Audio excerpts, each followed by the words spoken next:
Wisconsin is a key battleground state, and right now a political fight has been raging over a Republican effort to prevent the state Supreme Court from having the final say in how legislative districts are drawn. It's just one of several battles that have a huge impact on our democracy and the way power is wielded by the party hoping to stay in power. Joining us now, former U.S. Attorney General Eric Holder. He is chair of the National Democratic Redistricting Committee, which brings legal challenges to gerrymandered redistricting maps for violations of the Voting Rights Act. He's been focusing on many of these showdowns. We just talked about Wisconsin, but you're also looking at Louisiana. Tell us about the situation there. Well, in Louisiana, a bunch of citizens brought a lawsuit that we supported that challenged the way in which the districts were drawn there, that had a negative impact on the ability of the black residents in Louisiana to have the full degree of political power to which they were entitled, and which violated Section 2 of the Voting Rights Act of 1965.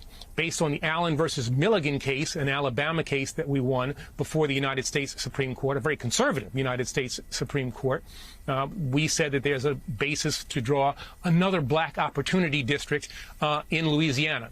In the South, you have places where you have racially polarized voting. And as a result of the Allen versus Milligan case, the lawsuit that we have brought, another black opportunity district has been created in Louisiana as well as in Alabama. So I want to get a sense of the importance of this work across the country, even the implications of the case you were just talking about. Could it impact how the states deal with this question across the country? Yeah, I mean, the case that we won before the Supreme Court will have a nationwide impact and enhances the ability to use Section 2 of the Voting Rights Act to go after states that are trying to dilute the power of citizens of color with regard to their representation. But we've also been bringing lawsuits on other bases in other parts of the country, in Wisconsin, Ohio, North Carolina. We brought a number of cases, all trying to make the system more fair. The reality is that gerrymandering is cheating. Partisan racial gerrymandering is cheating and deprives the American people of the ability to have representatives who really represent their policy desires. And, you know, it also, if you want to look at this immigration bill that is not going to get voted on, one of the reasons it's not going to get voted on is because people, Republicans in particular, fear primary challenges. And that's what gerrymandering does. It makes you safe in a general election, and the only thing you're really worried about is a primary challenge, and therefore you don't want to compromise with people across the aisle because that's seen as a sign of weakness, and that invites a primary challenge. So gerrymandering has an impact on a whole range of things, and that's why we have decided to fight for fairness in our redistricting process. Mr. Attorney General, could you tell us a little bit more, if you will, about the ongoing impact that Donald Trump and his big lie has on this process, which, of course, has fueled voting rights changes in a number of states, restrictions, a number of Republican-held legislatures, and the idea that it's not just that what he did about 2020, but the fact that he is still out there, he's still pushing the big lie, and he's still the most dominant figure in Republican politics. Yeah, and that's one of the really negative impacts of what the former president has done. By pushing this lie that we have a voting system that is unfair, that is somehow corrupt, it allows Republicans in state legislatures to put in place measures that are designed to keep certain people away from the polls. Restrictive measures like unnecessary photo ID laws, purging of voter rolls.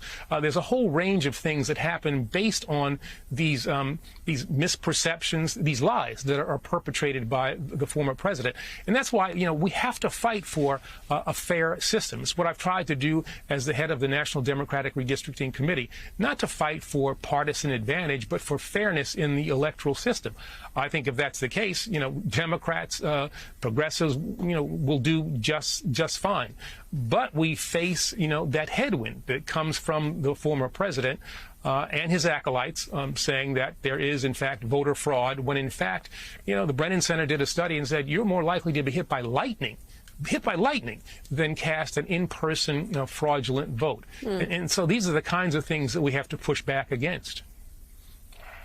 Eric, I really want you to address another thing that the former president has done, and that is delegitimize the Department of Justice and the FBI.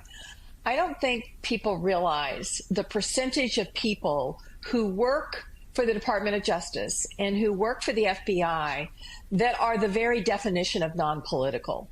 I don't think people realize that the vast majority of those employees are people who came to those institutions because of the work they wanted to do without any kind of political pre-notion of how they could affect politics or policy. Could you speak to that and the damage he has done to these really important institutions in terms of the rule of law?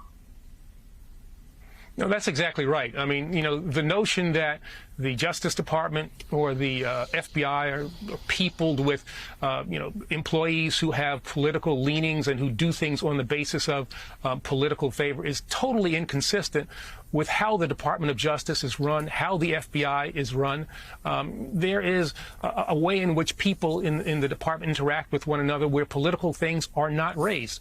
I was a young lawyer in the Justice Department a long time ago, and a person who I tried my first case with and who I had a great relationship with, I just assumed was a Democrat. I just assumed he was a Democrat. And after getting to talk to him over the years, I realized that he was a pretty conservative Republican. I never understood that, never knew that. It is something that is not discussed in the Justice Department. The career employees, that's something people need to understand. These are career employees who serve for 15 and 20 years, do so in an apolitical way, don't do anything on the basis of politics. And the way in which the former president and too many Republicans have attacked those institutions has had a negative impact on their ability to do cases that are in the political sphere when they're doing political corruption cases, but also has a negative impact on the way in which juries look at people from the FBI when they are testifying in non-political cases. So there's a negative systemic impact, institutional impact that these lies have had. Mr. Attorney General, good morning. As you know, a three-judge panel at the D.C. Court of Appeals yesterday ruled that Donald Trump does not have immunity, as he has claimed, and these federal cases against him now can move forward.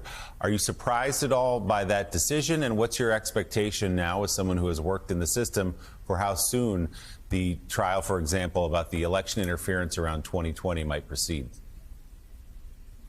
Well, what I would say is that, first off, that was a good, thorough opinion, but it wasn't a tough case.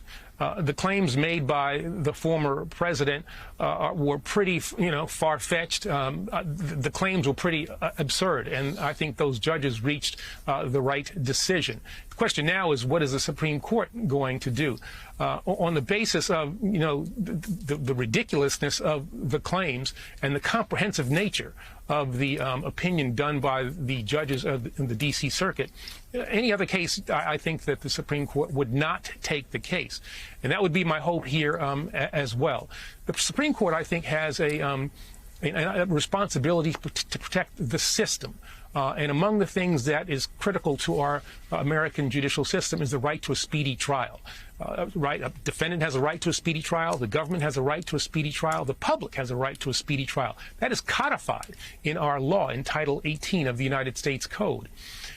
So my hope would be that they will look at the case, look at the nature of the claims, and make a determination that they are not going to allow further delay. Because although the former president lost on the merits yesterday, he actually has won, because the case against him has been delayed. And that's what he's really fighting for. He's fighting for delay. I hope the Supreme Court will look at this case in a realistic way and understand that delay denies the American people of a bit of information that they need, a substantial amount of information that they're going to need before they make a very important decision come early November.